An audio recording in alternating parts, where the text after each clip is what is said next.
በምናባችሁ አንድ ምስል እንድትስሉ ፈልጋለሁ። አስቡት፣ በቢሊዮን ዶላር ወጪ የተገነቡ እጅግ የረቀቁ የራዳር መከላከያዎች ተገጠሙላቸውና የዓለም ኃያሏ ሀገር የአሜሪካ ኩራት የሆኑ ግዙፍ የጦር ሰፈሮች በተለያዩ የመካከለኛው ምስራቅ ሀገራት ውስጥ ተደኩኗል። ቢያንስ ከ10 በላይ እንደሆኑ ይነገራል። በድንገት ግን በራዳር ላይ ምንም አይነት ምልክት ሳይታይ ሰማዩ የንብ መንጋ የሚመስል የሚጮህ የማሽን ድምጽ ይወርሰዋል። እነዚህ ሰማዩን ያጨለሙት ንብረቶች በሚሊዮን ዶላር የሚቆጠር ሀብት ፈሰስ የተደረገባቸው ዘመናዊ የጦር ጀቶች አይደሉም። ታዲያ ምንድናቸው ካላችሁ በጥቂት ሺህ ዶላሮች የተሰሩ ማዕቀብን ጥሰው የወጡ የኢራን ሰው አልባ አውሮፕላኖች ድሮኖች ናቸው። በጥቂት ሰከንዶች ውስጥ እነዛ ግዙፍና በቢሊዮን ዶላር የወጣባቸው የጦር ሰፈሮች እንዲሁም የያዟቸው ዘመናዊ የጦር መሳሪያዎችና ራዳሮች በ20ና በ30 ሺህ ዶላር ድሮን ማዕበል ተከበው ህልውናቸው አደጋ ላይ ይወድቃል። ይህ በሆሊውድ ሲኒማ የሚታይ ልቦለድ ታሪክ አይደለም። ይህ ባለፉት ወራት በመካከለኛው ምስራቅ ሲከሰት የተመለከትነውና ስቲል ዛሬም ድረስ እየተከሰተ ያለው የዓለምን የጦርነት ስልት ሙሉ በሙሉ የቀየረው አስፈሪው እውነታ ነው። ተነባቢው የእንግሊዝ ጋዜጣ ቴሌግራፍ በቅርቡ ይፋ ባደረገው አንድ ጥልቅ ዘገባው ላይ ትልቅ ጥያቄን ያነሳል። የኢራን ድሮኖች የዓለምን የጦርነት ፍልስፍናና ስትራቴጂ ሙሉ በሙሉ ቀይረውታል። አሜሪካስ ይህንን ተረድታ ፈጣኑን የኢራን የቴክኖሎጂ ማዕበል ልደርስበት ልትቀድሞ ስትችል ይሆን ወይ ሲል ይጠይቃል ቴሌግራፍ። እኛም ታዲያ በዛሬው የልዩ ጥንቅር ትንታኔያችን የወታደራዊ ሳይንስን ህግጋት ሙሉ በሙሉ ወደ ሰበረው የድሮኖች ዓለም በጥልቀት እንወርዳለን። ኢራን በከባድ ማዕቀቦች ውስጥ ሆና ተራ ቺፖችንና በመደበኛ ገበያ የሚገኙ ዕቃዎችን በመጠቀም ለሲቪሊያን ዓላማ ተብሎ ከሚሰሩ ዕቃዎች የሚወጡ የኤሌክትሮኒክስ ክፍሎችን በመጠቀም የምዕራባውያንን የአየር የበላይነት እንዴት ልታናጋው ቻለች? አሜሪካስ የራሷን የቢሊዮን ዶላር ቴክኖሎጂ ትታ የጠላቷን መሳሪያ መልሳ ለመገልበጥ ሪቨርስ ኢንጂነሪንግ ለመስራት ለምን ተገደደች? ከሰማይ ወደ ባህር ከኮዶች ወደ አርቲፊሻል ኢንተለጀንስ የተሸጋገረው ይህንን ስውርና ገዳይ የቴክኖሎጂ ቅድም እያንዳንዱን እውነታ እንመረምረዋለን። አብራችሁን ቆዩ። የገበያ ሚዲያን ዩቲዩብ ገጽ ሰብስክራይብ አድርጉ፣ ቪዲዮን ላይክ አድርጉ፣ ሐሳብ አስተያየታችሁን በኮሜንት መስጫው ላይ አስቀምጡ። ዛሬ የምናወራው የኢራን አሜሪካ እስራኤል ጦርነት ገጽታ ቀይሯል ስለሚባልላቸው የሻሄድ ድሮኖች ሚና በጦርነት ውስጥ የነበራቸውን ነው የምናነሳው። ስለዚህ በድጋሚ አብራችሁን ቆዩ። ከተከታይ አጭር መሸጋገሪያ በኋላ እመለሳለሁ።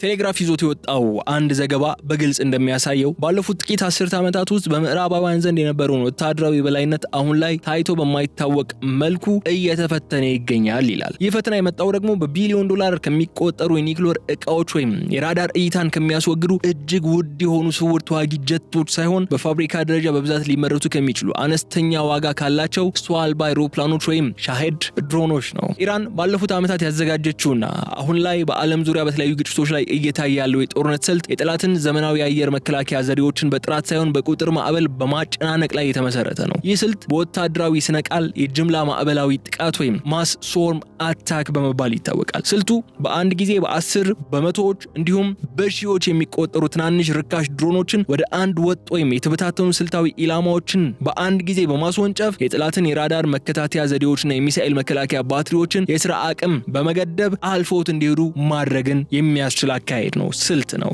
ማንኛውም ዘመናዊ የአየር መከላከያ ዘዴ የቱንም ያህል የላቀ የቴክኖሎጂ አቅም ቢኖረውም በአንድ ጊዜ መከታተልና መምታት የሚችለው የተወሰነ ቁጥር ያላቸውን ኢላማዎች ብቻ በመሆኑ የዚህ የድሮን ማዕበል ዋነኛ ግብ የመከላከያ ስርዓቱን አቅም ኦቨርዌልም በማድረግ በማስጨነቅ ማጥቃት ነው። ይህ የወቅቱ አዲስ ወታደራዊ እሳቤ ቀደም ሲል ምዕራባውያን በተለይም አሜሪካና የሰሜን አትላንቲክ ጦር ቃል ኪዳን ድርጅት ኔቶ አባላት ይከተሉት የነበረውን ፍልስፍና ሙሉ በሙሉ የሰበረ ሆኗል። የሰሜን አትላንቲክ ህብረት ወታደራዊ መዋቅር ለረጅም ዓመታት የተገነባው ጥቂት ነገር ግን እጅግ በጣም የተራቀቁ ውድና ፍጹም ጥራት ያላቸው የቴክኖሎጂ መሳሪያዎች ላይ በመተማመን ላይ ነበር። ለምሳሌ ያህል አንድ የአየር ክልል ለመጠበቅ በሚሊዮኖች የሚቆጠር ዶላር የሚጠይቁ የተራቀቁ የራዳር ሲስተሞችና እያንዳንዱ ሚሳኤል ሲተኮስ እጅግ ውድ የሆነ ሀብትን የሚፈስበት እንደ ፓትሪዮት የመሳሰሉ የሚሳኤል መከላከያ ስርዓቶችን በመዘርጋት የተለመደ የጦርነት ስልትን በመከተል ነበር። የኢራን ስትራቴጂ መሐንዲሶች ግን የዚህን ባህላዊ የምዕራባውያን መከላከያ ደካማ ጎን በሚገባ ጠኑ። ውድ የሆኑ የመከላከያ ሚሳኤሎች ቁጥራቸው የተገደበ መሆኑና አንዴ ከተተኮሱ በኋላ በጦርነቱ አውድማ ላይ መልሶ ለማስገባት ረጅም ሰዓታት እንደሚወስድባቸው በመገንዘብ ይህንን ክፍተት በጅምላ የድሮን ማዕበል ለመስበር ተጠቀሙበት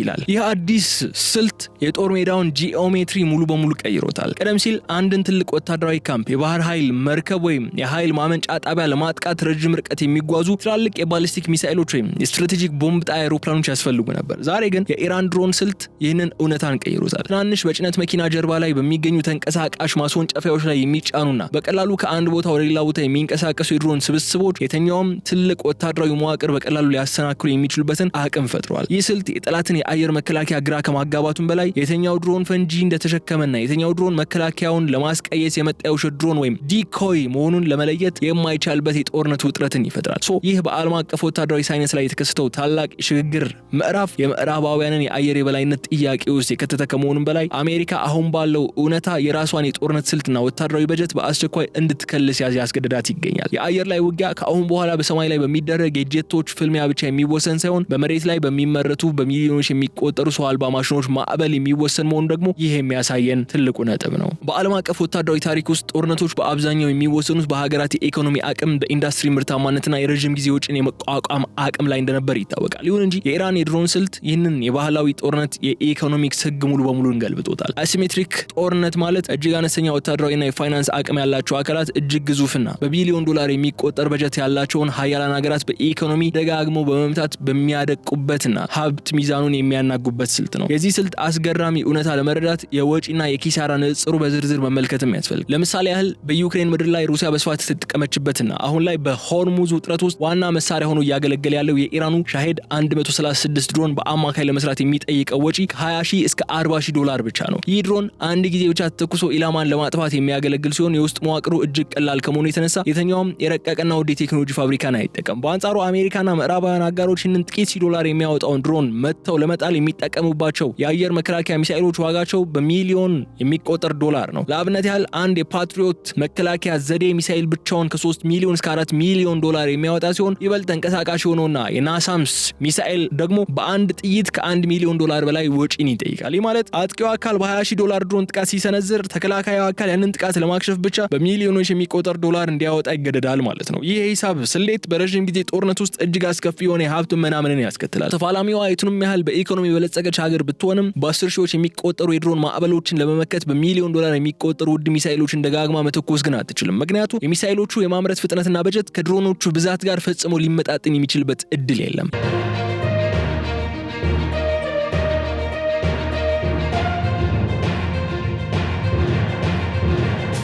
የኢራን ስትራቴጂስቶች ይህንን የፋይናንስ ስብራት ጠንቅቀው ያውቃሉ። የጠላትን መከላከያ ማክሸፍ ባይችሉ እንኳን ጠላት መከላከያ ሚሳኤሎቹን ጨርሶ ለከፍተኛ ወታደራዊ ኪሳራና ለበጀት መመናመን እንዲጋለጥ አደረጉ ማለት ሌላ ዊን ነው ለነሱ። ይህ የወጪ ልዩነት ስሌት የጦርነቱን የረጅም ጊዜ አሸናፊነትና ስልታዊ የበላይነት የሚወስን ወሳኝ ምክንያት ሆኖ ተቀምጧል። ከዚህ ቀደም የምዕራባውያን ሀያላን ሀገራት የጦርነት የበላይነታቸውን የሚያረጋግጡበት በግዙፍ ወታደራዊ በጀቶቻቸውና ውድ የቴክኖሎጂ ውጤቶቻቸውን በመጠቀም ነበር። አሁን ግን ይህ የድሮን አሲሜትሪክ ስልት ያንን የበላይነት ዋጋ እንዲያጣ አድርጎታል። ድሮኖች የጦርነትን ዋጋ እጅግ ያረከሱት በመሆኑ አነስተኛ በጀት ያላቸው ሀገራት ወይም ታጣቂ ቡድኖች እንኳን ሳይቀሩ የዓለምን ልዕለ ሀያላን ሀገራት የአየር መከላከያ መዋቅር መፈታተንና የኢኮኖሚ ጦርነቱን የበላይነት መያዝ የሚችሉበትን አዲስ ስልታዊ ቀመርን በተግባር አሳይቷል። የቴሌግራፍ ዘገባ በግልጽ እንደሚያሳየው የኢራን የድሮን ስኬት ሚስጥር እጅግ የረቀቁ የራሳቸው ወታደራዊ ላቦራቶሪዎች መኖራቸው ሳይሆን በዓለም አቀፍ የሲቪል ገበያ ላይ በቀላሉ የሚገኙ የንግድ እቃዎችና የቴክኖሎጂ አካላትን ኮሜርሻል ኦፍ ዘ ሸልፍ ኮምፖነንትስ ወደ ከፍተኛ የጦር መሳሪያነት የመቀየር ጥበባዊ ስልታቸው ነው። የምዕራባውያን ኃይላን ሀገራት እንደ ጄርስኮፕ ማይክሮፕሮሰሰር እንዲሁም የሳተላይት መምሪያ ዘዴዎች ያሏቸው ወታደራዊ ደረጃ ያላቸውን የቴክኖሎጂ እቃዎች ወደ ኢራን እንዳይገቡ ለዓመታት ጥብቅ እገዳዎች ጥለው ቆይተዋል። ይሁን እንጂ የኢራን ወታደራዊ መሐንዲሶች ይህንን ማዕቀብ የሰበሩት ተራ የሲቪል እቃዎችን በመጠቀም ነው። ለምሳሌ ያህል በሻይ ድሮኖች ውስጥ የሚገጠሙ ትናንሽ ሞተሮች በጥራት ደረጃ ለሲቪል የትርፍ ጊዜ ማሳለፊያ አውሮፕላኖች ወይም ለግብርና አገልግሎት ተብለው በጀርመን በጃፓንና በቻይና ኩባንያዎች የሚመረቱ ተራ ሞተሮች ናቸው። እነዚህ ሞተሮች በማንኛውም የኦንላይን ገበያ ድረገጽ ላይ በቀላሉ መግዛት የሚቻል በመሆኑ ደግሞ ማዕቀብን በመጣል ሙሉ በሙሉ ማገድ አይቻልም። ከዚህም በላይ በድሮኖቹ የውስጥ ሰሌዳ ላይ የሚገኙት ማይክሮቺፖችና የሌሎች አካላት ለልጆች መጫወቻዎች፣ ለቤት ውስጥ ኤሌክትሮኒክስ እቃዎች ወይም ለሲቪል ድሮኖች ተብለው የተሰሩ የንግድ ምርቶች ናቸው ለሻይ ድሮኖች አገልግሎት የሚውሉት። የኢራን ስትራቴጂስቶች እነዚህን በቀላሉ የሚገኙ የኤሌክትሮኒክስ እቃዎች በማሰባሰብ የራሳቸውን የሶፍትዌር ፕሮግራም በመጫንና ከቀላል የጂፒኤስ መመሪያዎች ጋር በማገናኘት እጅግ በትክክል መጓዝና የተሰጣቸውን ኮኦርዲኔት ወይም መጋጠሚያ በመከተል ኢላማቸውን መምታት የሚችሉ ነፍሰ ገዳይ ድሮኖች እንዲሆኑ አድርገው መገንባት ችሏል። ይህ ቴክኖሎጂ ስልት ወታደራዊ ደረጃ ያላቸው ውድ እቃዎች ከመጠበቅ ይልቅ ተራ የንግድ እቃዎችን በማቀናጀት ገዳይ መሳሪያዎችን በፋብሪካ ደረጃና በኢንዱስትሪ ልኬት እጅግ በከፍተኛ ፍጥነት ለማምረት አስችሏቸዋል። ይህ የምርት ፍልስፍና የጦር መሳሪያ ኢንዱስትሪውን መዋቅር የቀየረ ነው። ለአንድ ወታደራዊ መሳሪያ የሚሆን እያንዳንዱን አካል በሀገር ውስጥ ካለው የብረትና የኬሚካል ማዕድን ጀምሮ እስከ ረቂቅ ቺፖች ድረስ ራስን ችሎ ለመስራት መሞከር ከፍተኛ ጊዜና ቢሊዮን ዶላሮችን ይጠይቃል። ኢራን ግን ዓለም አቀፉን የንግድ አቅርቦት ሰንሰለት ወይም ሰፕላይ ቼን ለራሷ ወታደራዊ ጥቅም በመዋል የምዕራባውያንን የቴክኖሎጂ ምርቶች መልሳ በምዕራባውያን ላይ የምታዘንብበትን አስገራሚ ወታደራዊ ስልትን ፈጥራለች። ይህ የርካሽ ቴክኖሎጂና የንግድ እቃዎች ውህደት የድሮን ማምረት ሂደትን ልክ እንደ ተራ የቤት ውስጥ እቃዎች ቀላልና በጅምላ የሚፈስ ማድረግም የቻለ ሲሆን የስትራቴጂክ የበላይነቱም ሚዛን ወደ እነሱ እንዲያዘነብል አድርጎታል። በጦርነት ታሪክ ውስጥ የድሮኖች ሚና የተጀመረው መረጃን በመሰብሰብ ላይ ብቻ ተመስርቶ ነበር። ለረጅም ዓመታት ሀያላን ሀገራት ድሮኖች የሚጠቀሙት የጠላትን ይዞታ ፎቶ ለማንሳት፣ የተዋጊ ጦር እንቅስቃሴ ለመቃኘትና በሚስጥር የሚንቀሳቀሱ ቡድኖችን መጋጠሚያ ወይም ኮኦርዲኔቶችን ለጦር አይሮፕላኖች አሳልፎ ለመስጠት በሚያስችል የስለላና የክትትል ተግባር ላይ ብቻ ነበር። ይሁን እንጂ የኢራን የጦርነት መሐንዲሶች ይህንን ባህላዊ ሚና ሙሉ በሙሉ በመቀየር ድሮኑን ራሱ ወደ ሚሳኤልነት ነው ቀይሮት የተጠቀሙበት የሚገኙት። ይህ አዲስ የጦርነት ስልት ድሮኑ ወደ ካሚካዜ ወይም ራሱን የሚያጠፋ መሳሪያ በሳይንሳዊ ስሙ ደግሞ ሎትሪንግ ሚኒሽን ወደሚባል መዋቅር አሸጋግሮታል። ይህ ስልት ከተራ የክሩዝ ወይም የባሊስቲክ ሚሳኤሎች እጅግ የላቀ ተለዋዋጭነትን የሚሰጥ ነው። አንድ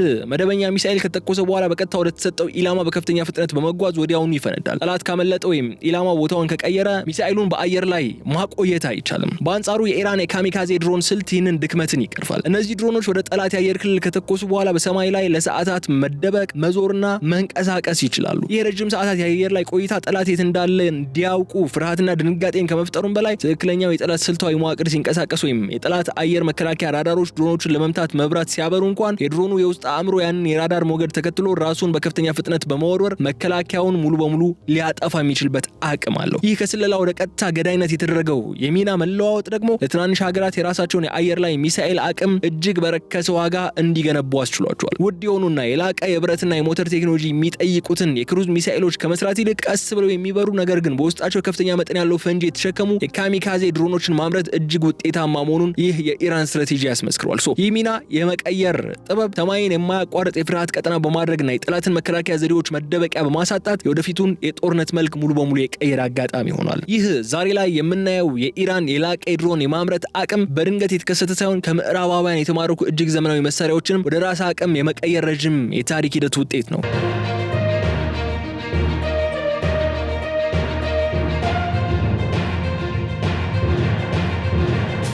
የዚህ ታሪክ ትልቁና ወሳኙ ምዕራፍ የተመዘገበው መቼ መሰላችሁ? እንደ አውሮፓውያን አቆጣጠር 2011 ላይ ነበር ይባላል። በወቅቱ የአሜሪካው ማዕከላዊ ስለላ ድርጅት ወይም CIA በኢራን የኒውክሌር ተቋማትና ወታደራዊ ይዞታዎች ላይ ሚስጥራዊ የስለላ ስራዎችን ለማከናወን በራዳር ፈጽሞ የማይታየውንና የአሜሪካ ጦር ኩራት የነበረውን RQ-170 ሴኒቴል የተባለን እጅግ ዘመናዊ ድሮን ይጠቀም ነበር። ይሁን እንጂ የኢራን የሳይበርና ኤሌክትሮኒክስ ጦርነት መሐንዲሶች ድሮኑ ከሳተላይት ጋር የሚያደርገውን ግንኙነት በማጥናት የጂፒኤስ መምሪያ ሞገዱን በመጥለፍና በማጭበርበር ጂፒኤስ ስፑፊንግን በመጠቀም ድሮኑ አሜሪካ በሚገኘው የጦር ሰፈር ውስጥ ያለ መስለው ዘንድ በማድረግ በኢራን ምድር ላይ ያለምንም ጉዳት በሰላም እንዲያርፍ አደረጉት። ይህ ክስተት በወቅቱ በዋሽንግተን ወታደራዊ ባለስልጣናት ዘንድ ታላቅ ድንጋጤን የፈጠረና የአሜሪካን ከፍተኛ ሚስጥራዊ ቴክኖሎጂ ለጠላት አሳልፎ የሰጠ የታሪክ ጠባሳ ነበር። የኢራን ወታደራዊ መሐንዲሶች ይህንን የተማረከውን የአሜሪካ ድሮን በላቦራቶሪዎቻቸው ውስጥ በመበተን እያንዳንዱን ሽቦ፣ ማይክሮቺፕና የራዳር እይታን የሚያስወግድ የውጭ አካል አወቃቀሩን በጥልቀት አጠኑት። ይህ ስልት በወታደራዊ ሳይንስ የተግላቢጦሽ ምህንድስና ወይም ሪቨርስ ኢንጂነሪንግ በመባል ይታወቃል። ኢራን ይህንን ስልት በመጠቀም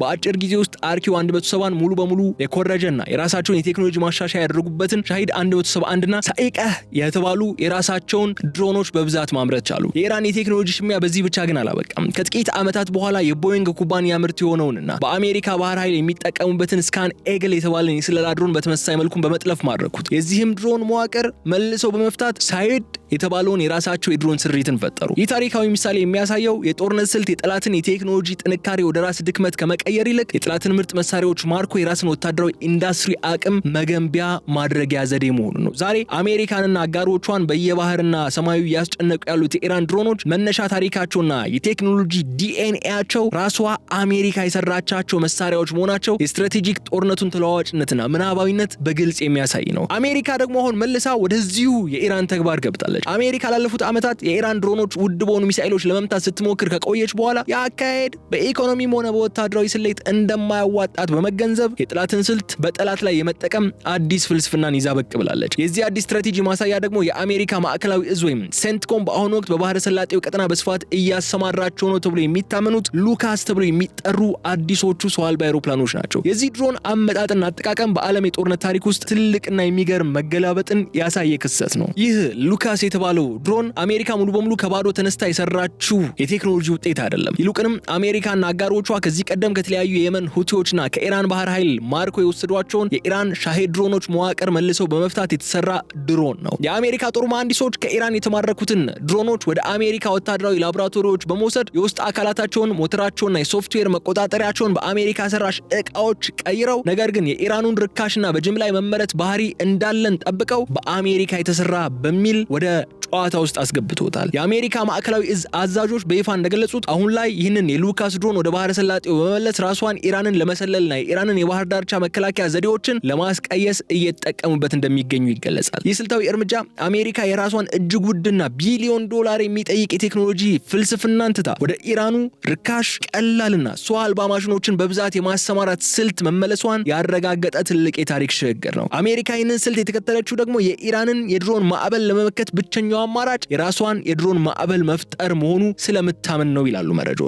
ይህ ድሮንን በድሮን የመምታት አዲስ ወታደራዊ ስልት ሽግግር በሁለቱ ኃይሎች መካከል ያለውን የቴክኖሎጂ ፍልሚያ ይበልጥ ውስብስብና የሰማይ ላይ ፍልሚያውን የማሽኖች እርስ በርስ መተላለቅ እያደረገው ይገኛል ወደሚል ድምዳሜን እያመጣን ነው የሚገኘው። ቀደም ብዬ እንደነገርኳችሁ ጥቂት ሺህ ዶላሮች የሚያወጡትን ድሮኖች በሚሊዮን ዶላር በሚያወጡ ሚሳኤሎች መምታት ተከላካዩን አካል ለከፍተኛ ኢኮኖሚ ድቀት ስለሚዳርግ አሜሪካና ምዕራባውያን አጋሮቿ አሁን ላይ ትኩረታቸውን ሙሉ በሙሉ ወደ ኤሌክትሮኒክስና የሳይበር ወርፌር ስልት ቀይሮታል። ይህ የኤሌክትሮኒክስ ጦርነት ስልት ዋና ግቡ ድሮኖቹን በአካል መጥቶ መስበር ሳይሆን የውስጥ አእምሮአቸውና የመገናኛ ዘዴዎቻቸውን በሬዲዮ ሞገድ በመምታት ከጥቅም ውጭ እንዲሆኑ ማድረግ ነው። ለዚህም ሲባል የጠላትን ድሮን የሳተላይት መጋጠሚያ የሚያሳስተው የጂፒኤስ ማጭበርበር ስልትና የድሮኑን መቆጣጠሪያ ሞገድ የሚቆርጡ ከፍተኛ የድግግሞሽ ማዕበል አመንጮች ወይም ጃመሮች በጦር ግንባር ላይ በስፋት ተዘርግተዋል። ይህ መከላከያ በተሳካ ሁኔታ ሲሰራ ድሮኖቹ መሬት ላይ እንዲከሰከሱ ወይም አቅጣጫቸውን ስተው ወደ መጡበት እንዲመለሱ ያደርጋል። ይሁን እንጂ የኢራን ስትራቴጂ መሐንዲሶች ይህንን የምዕራባውያን ኤሌክትሮኒክስ መከላከያ ስልትን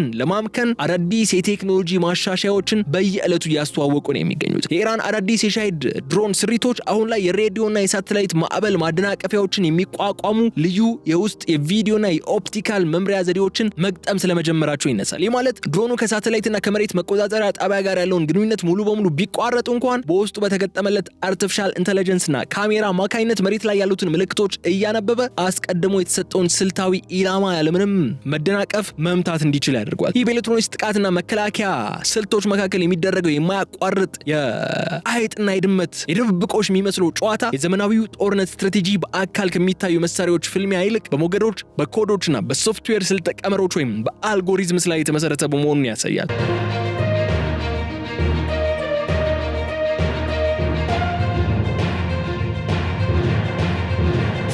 አሜሪካ የጠላትን ድሮን በኤሌክትሮኒክስ ዘዴ ለመጣል አዲስ መከላከያ በሰራች ቁጥር ኢራን ያንን መከላከያ የሚሰብር አዲስ የውስነ ምህንድስና ይዛ ብቅ ማለቷ ይህንን የድሮን ጦርነት ማለቂያ የሌለውና በየቀኑ የሚቀያየር ስትራቴጂ ፈተና አድርጎታል። የኢራን ስትራቴጂስቶች የሰሩትን የድሮን አቅም በሀገሪቱ መደበኛ ጦር ሰራዊትና በአብዮታዊ ዘብ ወይም IRGC ውስጥ ብቻ አስረው አላስቀሩትም። ይልቁንም ይህንን ገዳይ ቴክኖሎጂ በመካከለኛው ምስራቅ ለሚገኙና ለእነሱ ታማኝ ለሆኑ የትጥቅ ቡድኖች በሰፊው በማሰራጨት የአሜሪካና የአጋሮቿን መከላከያ በተለያዩ ግንባሮች የመበተን ስልትን ተከትሎ ነው። የዚህ ስልት ዋነኛ ምሳሌ የሚሆነው ደግሞ መሰላችሁ የቴክኖሎጂውን የማስተላለፍ ጥበባዊ ያካሄዳቸው ነው። ኢራን የተሰሩ ድሮኖችን በቀጥታ በጭነት መርከብ ወይም በአይሮፕላን በመላክ ለጠላት የስለላ መዋቅር መጋለጥን አትመርጥም። ይልቁንም የድሮኖቹን የውስጥ አካላት ትናንሽ የንግድ ሞተሮችን፣ ፋይበር ግላስ ክንፎችን በተናጠል በመበተን በተለያዩ ሚስጥራዊ የኮንትሮባንድ መስመሮች ወደ ሊባኖስ፣ የመንና ኢራቅን ታሻግራለች። ከዚያም በሊባኖስ የሚገኘው ሂዝቦላህና በየመን የሚገኙት ሁቲዎች በገዛ እጃቸው በከርሰ ምድር ዋሻዎችና በጥቅጥቅ ባሉ የሲቪል መንደሮች ውስጥ ድሮኖቹን መልሰው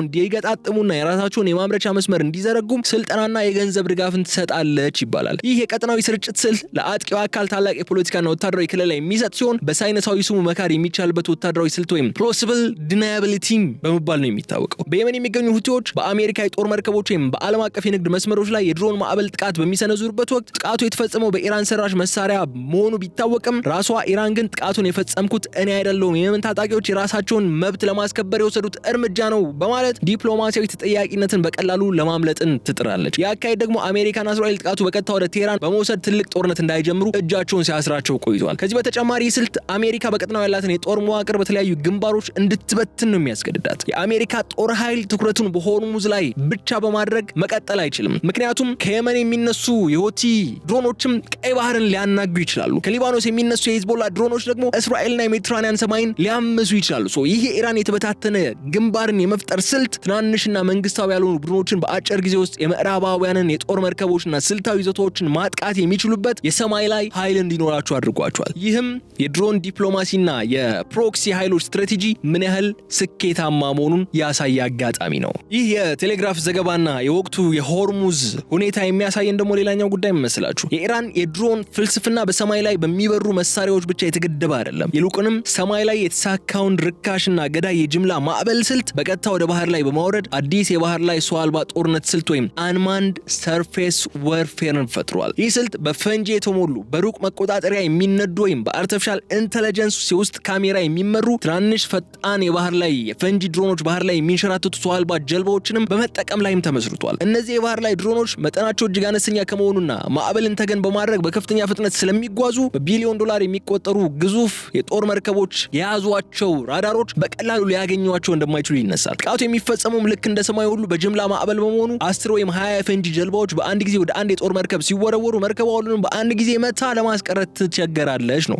ይህ ስልታዊ ለውጥ የባህር ኃይል መከላከያ አስተሳሰብን ሙሉ በሙሉ ገልብጧል። በመደበኛውና በተለመደው የባህር ጦርነት ህግ መሰረት የአንድ ሀገር ባህር ኃይል ጥንካሬው የሚለካው መርከቧ ባላት ግዝፈት፣ በያዘችው የጦር አይሮፕላን ብዛትና በከባድ ሚሳኤሎቿ ነበር። አሁን ግን የሃድሰን ኢንስቲትዩት የጦርነት ተመራማሪዎችም የሚስማሙበት ጉዳይ ወደ $2 ቢሊዮን የሚጠጋ ዋጋ ያለውና እጅግ የተራቀቀ የአሜሪካ አጥፊ መርከብ ወይም ዲስትሮየር ኤርክራፍት ካሪየር በጥቂት $10,000 ብቻ በሚመረቱ የባህር ላይ የፈንጂ ድሮኖች ተመቶ ሊሰጥም ወይም ሙሉ በሙሉ ከጥቅም ውጭ ሊሆን የሚችልበት ከፍተኛ ስጋትን ይፈጥራል ይላል። ይህ ስጋት ደግሞ በንድፈ ሐሳብ ብቻ የቀረ ሳይሆን የዓለምን የኢኮኖሚና የንግድ መስመሮች በቀጥታ የዘጋ እውነታ ነው የሆነው። በሆርሙዝ ሰርጥና በቀይ ባህር አካባቢ የኢራን ተላላኪ ኃይሎች የባህር ላይ ድሮኖች አሏቸው የሚል ጉዳይ መነሳቱ ብቻ መስመሩን የዓለም ታላላቅ የነዳጅና የንግድ መርከቦች ኩባንያዎች የባህር ጉዞ መስመራቸውን ለመቀየር ሊያስገድድ የሚችል ነው። ሆርሙዝ ላይ እየተመለከት ነው እንዳለው አሁን ማለት ነው። መርከቦች ይህንን መስመር ትተው አጠቃላይ አፍሪካን አህጉር መዞር ጀመሩ ማለት ደግሞ በዓለም አቀፍ የንግድ አቅርቦት ላይ ከፍተኛ ዋጋ ንረትና መስተዋጉልን ነው የሚፈጥረው። ይህ እውነታ የሚያረጋግጥልን ደግሞ የኢራን የድሮን ስልት ወታደራዊ መሳሪያዎችን ማጥፊያ ብቻ ሳይሆን የዓለምን የፖለቲካና የኢኮኖሚ ሚዛን በአነስተኛ ወጪ ማናጋት የሚቻልበት ታላቅ የጂኦፖለቲካ መሳሪያ መሆኑን ነው። ይህንን ብለን የዕለቱን የልዩ ጥንቅር ቆይታችን ስናጠቃልለው ግን የተከበራችሁ የገበያ ሚዲያ ተከታታዮቻችን ከዚሁ ከቴሌግራፍ ዘገባና አሁን በባህረ ሰላጤው ላይ የታዩ ካሉ ተጨባጭ ወታደራዊ እንቅስቃሴዎች መረዳት የምንችለው የድሮን ጦርነት ገና በመጀመሪያው ምዕራፍ ላይ መሆኑን ነው። ቀጣዩና የወደፊቱ ትልቁ የጦርነት የበላይነት የሚወሰነው በአርቲፊሻል ኢንተለጀንስ ወይም በሰው ሰራሽ አስተውሎት ሙሉ በሙሉ በሚመሩ ከሰው ልጅ ቁጥጥር ውጪ በሆኑ ራስ ገዝ የድሮን ማዕበሎች ወይም አውቶኖመስ ድሮን ስዋርምስ ላይ ነው። በአሁኑ ወቅት የምናያቸው ድሮኖች በአብዛኛው አስቀድሞ በተሰጣቸው የሳተላይት መጋጠሚያዎች የሚጓዙ ወይም በመሬት ላይ ባሉ መሐንዲሶች በሩቅ መቆጣጠሪያዎች የሚነዱ ናቸው። ወደፊት ግን ማሽኖቹ ራሳቸው በራሳቸው ሚስጥራዊ ኔትወርክ እየተግባቡ የጠላትን መከላከያ በጋራ በመመካከር የሚሰብሩበትና የትኛውን መሪ የትኛው መከላከያ መምታት እንዳለበት በሰከንዶቹ ውሳኔ የሚያስተላልፉበት የቴክኖሎጂ ምዕራፍ እውን ሊሆን እንደሚችል ነው እያሳዩን ያሉት። አሜሪካ ኢራን ስልት በመኮረድ የራሷን የሉካስ ድሮን ስምሪት በጅምላ ማምረት መጀመሯ ጊዜያዊ ፎይታ ሊሰጣት ቢችልም የወደፊቱ ፈተና ግን ማሽኑን ከመስራት ባለፈ የትኛው ወገን የሰማይ ላይ ማዕበል ጥቃትን በፍጥነትና በብልሃት ማስተናገድ የሚችል ይበልጥ የረቀቀ ሶፍትዌርና አልጎሪዝም አለው የሚለው ወሳኝ ጉዳይ ይሆናል። ይህ ማለት ደግሞ የጦርነት የበላይነት ከባህላዊ የጦር አዛዦች ብልሃት ወደ ኮምፒውተር ሳይንቲስቶችና መሐንዲሶች የፈጠራ አቅም ነው እየተሸጋገረ ያለው። የጦር መሳሪያ ጥራት ስሌት በቁጥር ብዛት ከተደቆሰ በኋላ አሁን ደግሞ የሰው ልጅ ቀጥተኛ ተሳትፎ በማሽኖች ፍጥነት የሚተካበት የቴክኖሎጂ አዙሪት ውስጥ እየገባ እንገኛለን። ይህ ታላቅ ስትራቴጂ ሽግግር ለዓለም ደህንነት የሚሰጠው የመጨረሻው ትልቅ ትምህርት ደግሞ በትናንሽና በቴክኖሎጂ ባልበለጸጉ ሀገራት ላይ የነበረውን የምዕራባውያን ፍጹም ወታደራዊ የበላይነት መቃብሩን እየተቆፈረ መሆኑ ነው። የኢራን የድሮን ስትራቴጂ በተግባር ያሳየን የቱንም ያህል በቢሊዮን ዶላር የሚቆጠር የጦር መርከብና ዘመናዊ ጀቶች ቢኖርህም በትናንሽ የንግድ ዕቃዎች የተገነቡ ርካሽ ድሮኖች ያንን ሁሉ የበላይነት በአንድ ጀንበር መናድ ይችላሉ የሚል ነው። ይህ ቴክኖሎጂ ሽግግር በዓለም አቀፍ ወታደራዊ ሳይንስ ላይ አዲስና እኩልነትን የፈጠረ አደገኛ ምዕራፍ የከፈተም ሲሆን የወደፊቱ የዓለም ሰላምም ሆነ ጦርነት ሙሉ በሙሉ በማሽኖችና በአርቲፊሻል ኢንተለጀንስ ፍልሚያ ላይ የሚወሰን መሆኑን የሚያረጋግጥ ክስተት ነው በማለት የዕለቱን የልዩ ጥንቅር ፕሮግራሚንግ እዚህ ላይ ቋጫለው። የተከበራችሁ የገበያ ሚዲያ ተከታታዮቻችን በቀጣይ በሌላ ጉዳይ መልሰን የምንገናኝ ነው የሚሆነው። እስከዛ ድረስ ግን መልካም ሁሉ ለእናንተ ተመኝቼ እዚህ ጋር እሰናበታለሁ። የገበያ ሚዲያን የዩቲዩብ ገጽ ሰብስክራይብ አድርጉ፣ ቪዲዮንም ላይክ አድርጉ፣ ሐሳብ አስተያየታችሁን በኮሜንት መስጫው ላይ አስቀምጡልን። በቀጣይ በሌላ ቪዲዮ በሌላ ቀን መልሰን እንገናኛለን። እስከዛ ድረስ በቸር ሰንብቱልኝ። ሰላም።